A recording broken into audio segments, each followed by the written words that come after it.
દર્શક મિત્રો, દ્વારકા ટુડેમાં આપ સૌનું હાર્દિક સ્વાગત કરું છું.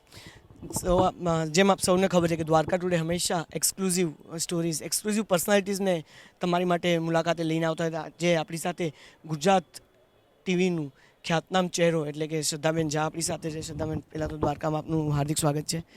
દ્વારકામાં વારંવાર આવવાનું થતું હોય છે. આજ ફરીથી દ્વારકાનાથના ચરણોમાં દર્શન કર્યા. કેવું ફીલ થાય છે દ્વારકા આવીને? દ્વારિકા તો એવું કહેવાય કે ભાઈ દ્વારિકાધીશના દર્શન તો એ છે એ બોલાવે ત્યારે થાય. એટલે આજે એના દર્શન કરવાનો અમૂલ્ય લાવો મળ્યો છે. અને જેમ કહીએ કે અહીંયા આવ્યા છીએ ભાઈ, અમે ભારતીય જનતા પાર્ટીના સૈનિક છીએ, કાર્યકર્તા છીએ. એટલે એ અમારી જવાબદારીના ભાગરૂપે નમો અગેન કેમ્પેન લઈને અમે દ્વારિકામાં આવ્યા છીએ. નમો અગેન કેમ્પેન અને વિકસિત ભારતના એમ્બેસેડર બનવાનું યુવાઓને આહ્વાન આપવા માટે આવ્યા છીએ. કે આજના યુવાઓ જે જનરલી 3 થી 4 કલાક ડેઇલી પોતાનો સોશિયલ મીડિયા વપરાશ કરતા હોય છે, અલગ અલગ એપ્સ પર, અલગ અલગ સાઇટ્સ પર વિઝિટ કરીને એન્ટરટેનમેન્ટ માટે, માત્ર મનોરંજન માટે સોશિયલ મીડિયા એક્ટિવિટીઝ કરતા હોઈએ છીએ. તો એ યુવાઓને મારું માત્ર એટલું કહેવું છે કે તમે તમારા દિવસના 4 થી 5 કલાક જે સોશિયલ મીડિયા વાપરો છો, તો એવી જ રીતે 4 કલાક, માત્ર 4 મિનિટ તમે તમારા દેશ માટે આપો, તમે કોઈક માટે આપો. તો આપણા દેશનો જે વિકાસ થાય છે, વિકસિત ભારતના એમ્બેસેડર બનો તો દેશનો વિકાસ, ચાહે 5મી ઇકોનોમીની વાત હોય, ચાહે અદ્ભુત જે નિર્ણયો આદરણીય વડાપ્રધાન શ્રી નરેન્દ્રભાઈ મોદીજીએ લીધા છે, અને વિકસિત ભારતનું સ્વપ્ન એ ક્યાંક ને ક્યાંક યુવાઓ માટે જ મોદીજીએ લીધું છે.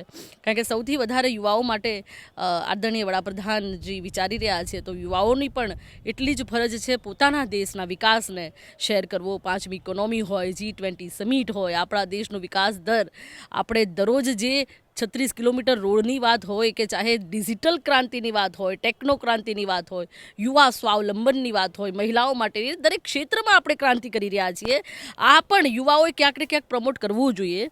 પોતાની ફેસબુક, સોશિયલ મીડિયા ઉપર માત્ર 15મી ઓગસ્ટ અને 26મી જાન્યુઆરીએ જે આપણને દેશભક્તિની દાઝ જનરલી યુવાઓને આવતી હોય છે, તો મારું એટલું કહેવું છે કે દેશની પોસ્ટ માત્ર 15મી ઓગસ્ટ, 26મી જાન્યુઆરીએ ન મૂકો, પણ પોતાના દેશ માટે દરરોજ ગૌરવ લઈ શકાય એવા નિર્ણયો આદરણીય વડાપ્રધાન શ્રી નરેન્દ્રભાઈ મોદીજી લઈ રહ્યા છે.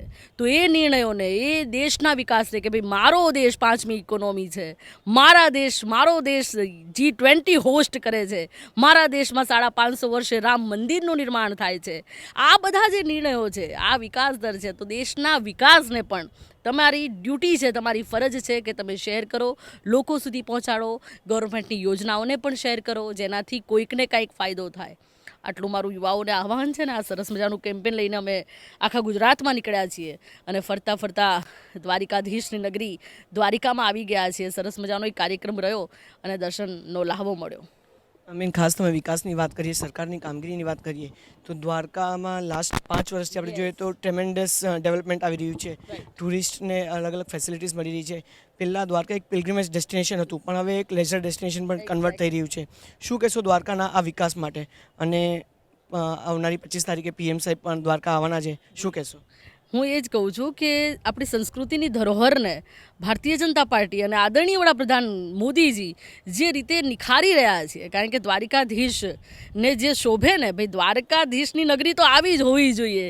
એટલે દ્વારકાધીશની જે નગરી હોવી જોઈએ, એ નગરીનું નિર્માણ આદરણીય વડાપ્રધાન શ્રી નરેન્દ્રભાઈ મોદીજી કરી રહ્યા છે. ચાહે એક્વાટિક ગેલેરીની વાત કરો, તમે કેવા પ્રોજેક્ટ આગામી ભવિષ્યમાં દ્વારકામાં આવી રહ્યા છે કે જેની કલ્પના પણ ન કરી શકાય.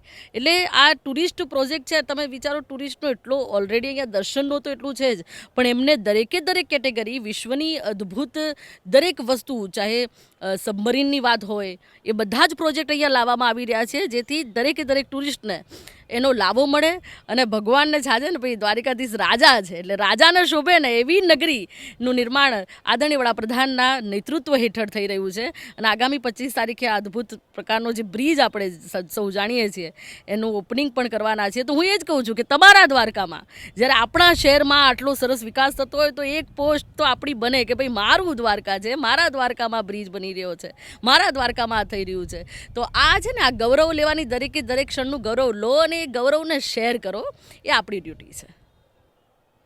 દર્શકો, જેમ બેને જણાવેલું કે રાજાધિરાજ દ્વારકા તો આવું જોવું જોઈએ, તે સપનાનું દ્વારકા અત્યારે આપણે સૌ જોઈ રહ્યા છે. આવા જ અપડેટ સાથે દ્વારકા સાથે જોડાયેલા રહો. ફરીથી મળશું. Thank you. જય દ્વારકાધીશ.